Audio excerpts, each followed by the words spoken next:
What's up, everybody? Doesn't time fly? 3 years we've been doing van life, and to celebrate we're off to Weymouth for a whole week, and we're going to take you with us. So that's 3 years, 30,000 miles, a few breakdowns, lots of upgrades, some storms, some ups and downs, and a lot has changed, and we're going to talk about it with you. But first, let's do the 2-hour drive to Weymouth. See you there. This is us. We've been here for 24 hours, just about. We didn't show yesterday, we were tired, we just chilled out, drank some wine, had some food, went to bed, watched some telly. So this is our pitch. It is a full-on surface pitch, hard standing, awesome. It's separated by these hedges, which is really nice as well. So electric hookup, all included. Got a nice big greeny bit around the back. Like I said, hedges, and you get your own little garden and all that. It's really cool, really affordable, these Haven ones, if you get them at the right time of year. And there's us. So I'm sat here with a nice cup of nettle tea. Gorgeous. We slept in today. Quite a late one for us, but obviously really needed it. And that's the beauty of coming to these places, is you don't realise when you're parked at the curbside all the time that you're not fully relaxed. And when you come to a place like this, you can just open up, spread out. Don't have to worry about water, electric, putting your stuff out, having the door open, windows open, all that kind of thing. And then you just suddenly unwind even further. It's really, really lovely. So we got another 6 days here. We're in Weymouth, it's Seaview in Weymouth Haven. And this marks our 3 years in the van and 30,000 miles. And she's still trucking, with a little help from a friend, if you know what I mean. Those of you that go, nettle tea, what you doing drinking nettle tea? Well, it's really, really good for you. And I'll do some other videos on like foraging and stuff that we've started getting into. But nettles are full of vitamin C, K, iron, calcium, you name it, it's antioxidant. And we've been doing it now for a little while. And yeah, I'll talk more about that in another video, but don't knock it. Really good.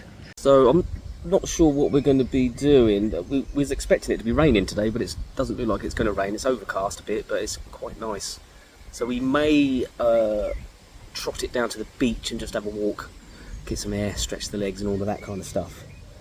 We were going to just hang around, and I've got some videos to do on guitar stuff and things, but I might do that another day. I don't know yet, but it's already lunchtime. Obviously Tracy's got something planned for later. Not sure what she's got planned for me, but looks interesting. So basically, when we first went into van life, and when we first was researching van life, probably 4 or 5 years ago we started researching it before we did it, you kind of bought into this idea that you're going to live in a van, you're going to park up in all these lovely beachside places, and you have all this freedom and, more importantly, money. It hasn't really worked out that way, and it's not worked out that way for a number of reasons. One is we haven't saved any money, so to speak, but what we have done is we've given ourselves more time. So Tracy's has been able to reduce her work hours. I've been able to actually stop what I was doing, and now, as some of you know, I'm working on our business, which is Dinky Sinks and things, and that's picking up momentum. So I've given myself time to be able to do that and build on a business that is going to enable us to be more mobile. And we've also been able to get rid of our cars. We had 2 cars and the van when we first started, and now we've just got the van. Having said that though, a car would be handy. It's not essential, but still would be handy because of the little runs and stuff, and Tracy going to work. The van obviously is pushing about 18 miles to the gallon, so it gets a bit costly getting her to work and stuff. But we can do without it. The other difference is, or the other thing that's changed a lot, apart from the van has changed a lot, and I'll talk about that later, but is the parking restrictions and stuff. And since we've been doing it over the last 3 years, it has changed dramatically. Most of the seaside places where you used to park, and things like Mill Road, you've got Scarborough, even Port Solent, stuff like that, there's restrictions in, or there's fees and all that kind of thing. And it's becoming increasingly difficult to find somewhere to park that's like a nice park up, if that makes sense. You can still find places to park, because we do, not a problem, but they're not exactly what you see on Instagram, if you know what I mean. It's usually busy roads or residential-ish and stuff like that. Nowhere near anything that's you're going to open your door and go, oh, look at that lovely view.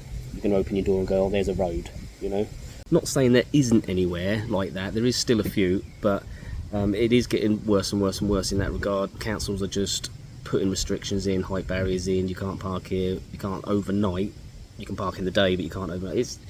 It's quite a backward way of thinking. We think, and a lot of people think, it would be more beneficial, we think, if they just put something in to accommodate van lifers rather than, and travellers, you know, rather than just saying you can't park there. Even on campsites, I mean, a lot of people say, oh, you've got a motorhome, you should be on a campsite. That's fine. A lot of campsites are quite expensive these days. It's hard to find a cheap campsite, and campsites aren't usually near anything, which is a problem as well. So, for instance, I mean, here in Weymouth, Weymouth town is quite a trek. It's about a 45-minute hour walk. You can get buses, granted, but if you couldn't get a bus, or it was out of bus times or something like that, and you wanted to go down into the town, you'd have to take the motorhome. Drive the motorhome down there, there's nowhere to park. And this is the same with a lot of places. So campsites, yeah, fine, but if you want to go anywhere, sometimes, or a lot of the time, the campsites are just not near anything. And we found that quite a few times. We've found a cheap campsite, and then you've got a treacherous walk through country lanes to get a bus, and then you've got to get a bus, and then it's all a rigmarole, just because they've brought all these restrictions in. They don't accommodate larger vehicles. And like I say, we do campsite it now and again like this. We've got no problem with that, and we treat it like a holiday. It's a break. 90% of the time we are curbside, out and about in the wild, if you like. But a nice campsite is a good way to unwind if you can do it.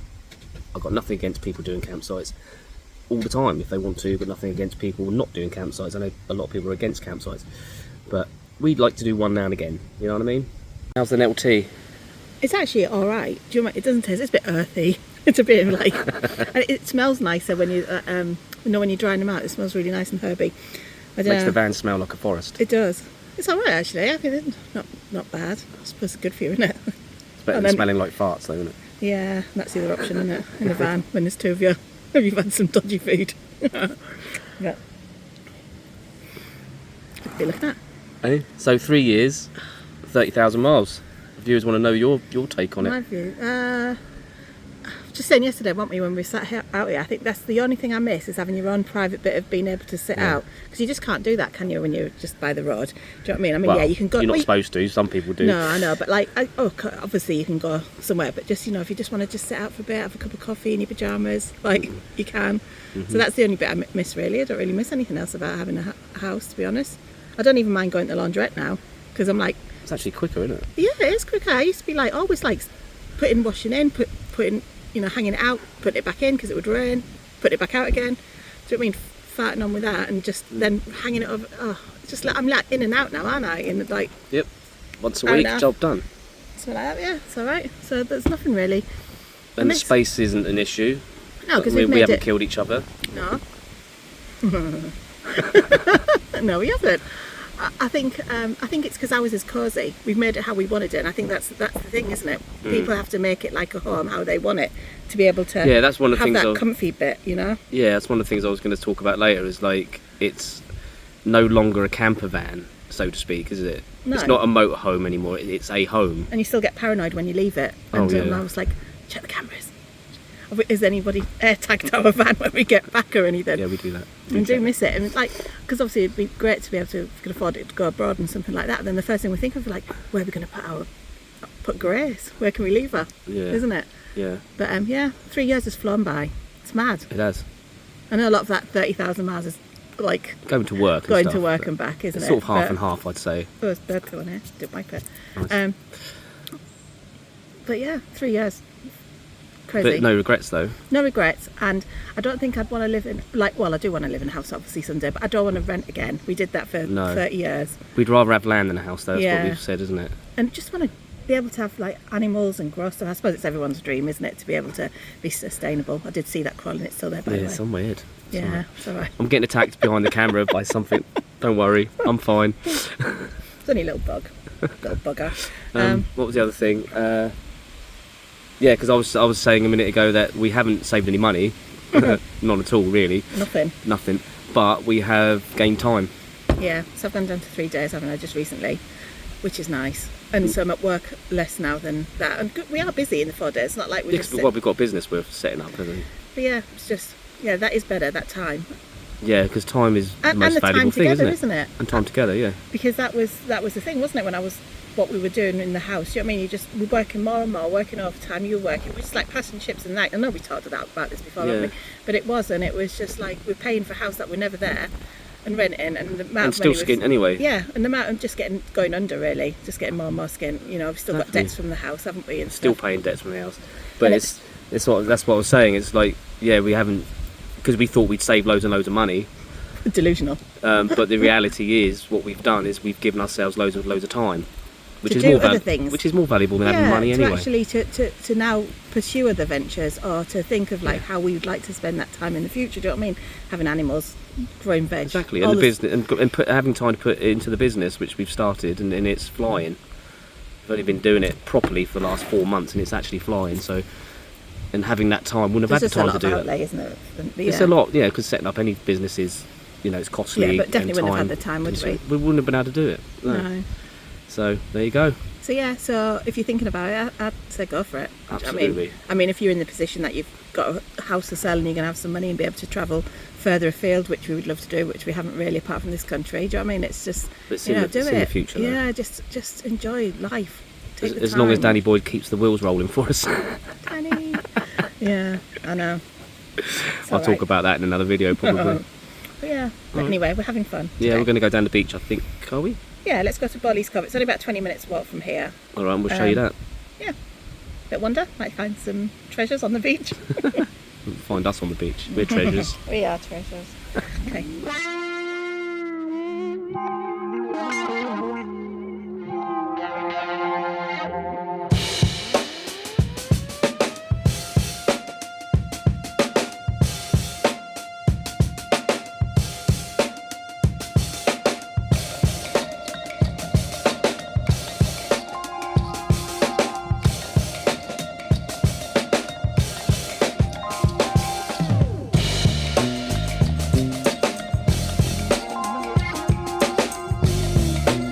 Sea glass. Found some.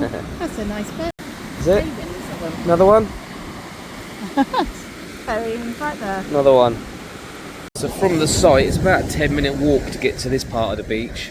And then if you look down behind me, that's Weymouth down there. And you can walk it quite easily from here. I'd say about 40 minutes, half hour, 40 minutes, something like that. It's a bit of a rubbish day today. Not too sunny, not too warm. It's a bit misty. You can feel it in the air. But it means the beach is quite empty. So we're just having a little stroll around. Not intentionally to find sea glass, but you always keep your eye out for some. Because it can be used for various crafty things. And of course, our Harley uses it to make jewellery. So we'll keep an eye out for some for her, shall we? It's funny, sea glass hunting is quite addictive once you get into it. We was in Wales once and we were like scouring around, and all of a sudden there was a Welsh guy who stood next to us going, "What are you doing?" Like, we're looking for sea glass. Like, oh, and he started looking for some as well.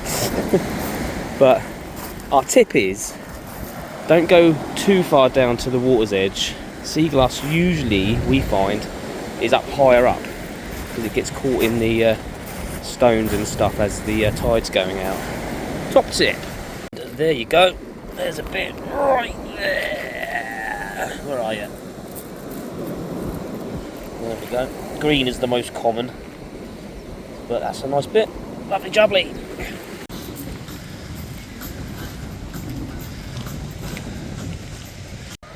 Leave it alone, T-Bone. Leave it alone. What's that? Nothing.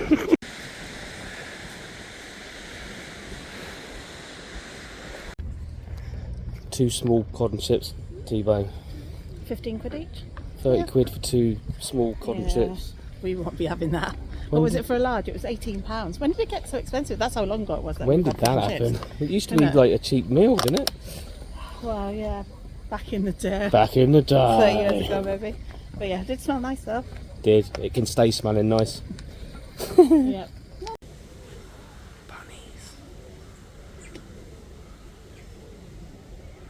Come on, buddies. Do something. They've been jumping around for the last half hour and now they're just sat there. Come on. Stupid bunnies. Bunny.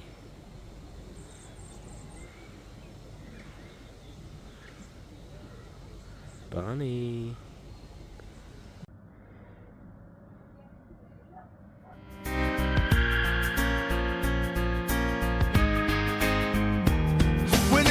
Large in our van called Amazing Grace. The open road stretching out, yeah, we found our place. I'ma watch T-Bone by our side, she's my everything. Rolling through these mountains, hear the freedom sing. Every mile we travel feels like a brand new start. With the wheels are turning, it's a work of art. Sunset paints the sky where the wild things roam. In this little bed of Mars, we have found a home.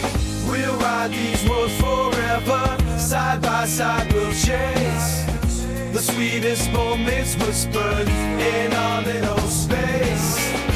With laughter and loving every turn we take.